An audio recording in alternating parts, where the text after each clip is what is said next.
வணக்கம். தடத்தின் மதிய நேர செய்திகளுடன் இணைந்து கொள்கிறீர்கள். விரிவான செய்திகளுக்கு செல்ல முன் முதலில் தலைப்புச் செய்திகள். இன்று முதல் நாட்டின் வானிலையில் மாற்றம். அடுத்த வருடத்திலிருந்து பாடசாலை பாடத்திட்டங்களில் ஏற்படவுள்ள புதிய மாற்றங்கள். கணேமுல்ல சஞ்சீவ துப்பாக்கிதாரி தொடர்பில் வெளியான அதிர்ச்சி தகவல். கட்டுநாயக்க விமான நிலையத்தில் 2 இளம் பெண்கள் கைது. இலங்கையில் பிறப்பு எண்ணிக்கையில் ஏற்பட்டுள்ள மாறிய மாற்றம்.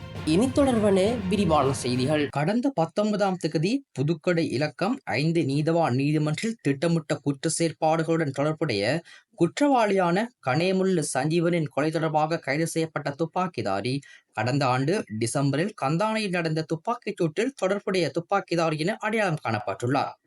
இவர் கடந்த 2024ஆம் ஆண்டு டிசம்பர் 13ஆம் தேதி கந்தானையில் உள்ள ஒரு வீட்டில் துப்பாக்கிச் சூடு நடத்தி அங்கிருந்து தப்பித்துச் சென்றதாக போலீசார் தெரிவித்துள்ளனர்.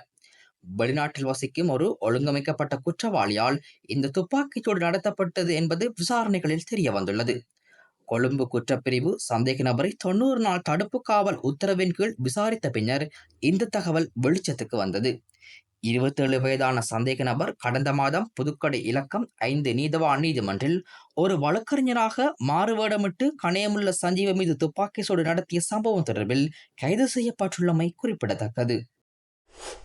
புதிய கல்வி சீர்திருத்தத்தின் கீழ் தரம் 1 மற்றும் 6ஆம் பாடத்திட்டங்கள் மாத்திரம் முழுமையாக மாற்றப்பட உள்ளதாக தேசிய கல்வி நிர்வாகத்தின் பணிப்பாளர் நாயகம் பேராசிரியர் மஞ்சுளா விதான பத்திரன தெரிவித்துள்ளார்.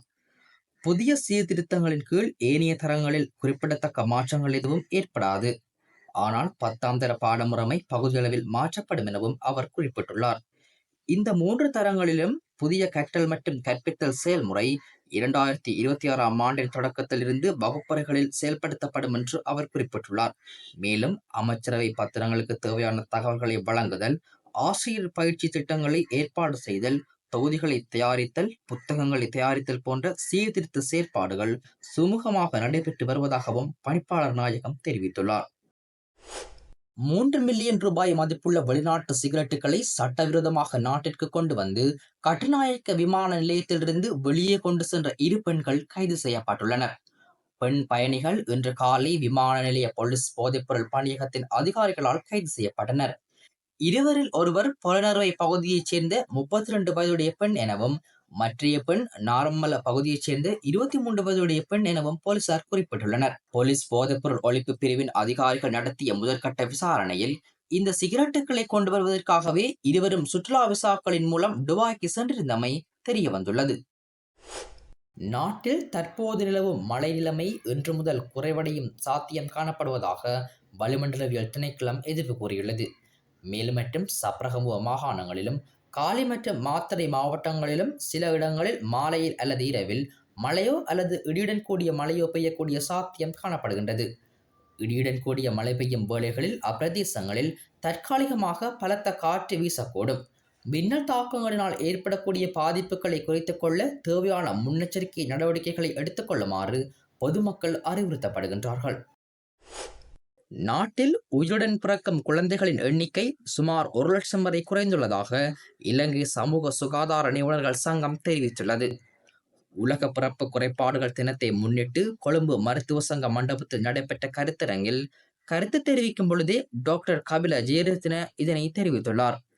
2023 மற்றும் அதற்கு முந்தைய ஆண்டுகளில் நாட்டிலுள்ள மருத்துவமனைகளில் தோராயமயமாக 3,40,000 நேரடி பிறப்புகள் நடந்துள்ளன. 2024ஆம் ஆண்டில் 2,40,000 நேரடி பிரசவங்களை நடந்துள்ளதென தெரிவிக்கப்பட்டுள்ளது. இந்த பிறப்புகளில் ஒவ்வொரு ஆண்டும் 4,000 முதல் 5,000 வரை பிறப்பு குறைபாடுகள் உள்ள குழந்தைகள் பதிவாவதாக வைத்திய நிபுணர்கள் தெரிவித்துள்ளனர்.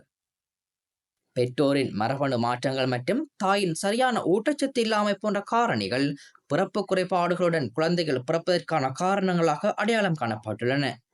ஒரு குழந்தையை கருத்தரிப்பதற்கு முன்பு தாய் தனக்கு ஏற்படக்கூடிய ஏதேனும் சிக்கல்கள் குறித்து விழிப்புடன் இருப்பதும் பொருத்தமான பரிசோதனைகளை மேற்கொள்வதும் முக்கியம் என்று சிறப்பு மருத்துவர்கள் மேலும் வலியுறுத்தியுள்ளனர். இன்று முதல் நாட்டின் வானிலையில் மாற்றம்.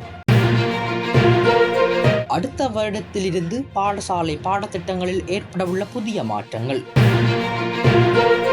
கணேமுல்ல சஞ்சீவ துப்பாக்கிதாரி தொடர்பில் வெளியான அதிர்ச்சி தகவல். கட்டுநாயக்க விமான நிலையத்தில் 2 இளம் பெண்கள் கைது.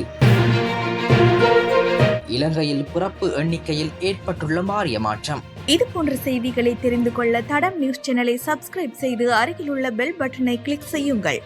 மேலும் இது போன்ற செய்திகளை உடனுக்குடன் தெரிந்து கொள்ள தடம் FM.com என்ற இணையதளத்தின் வாயிலாகவும் எங்களுடன் இணைந்து கொள்ளுங்கள்.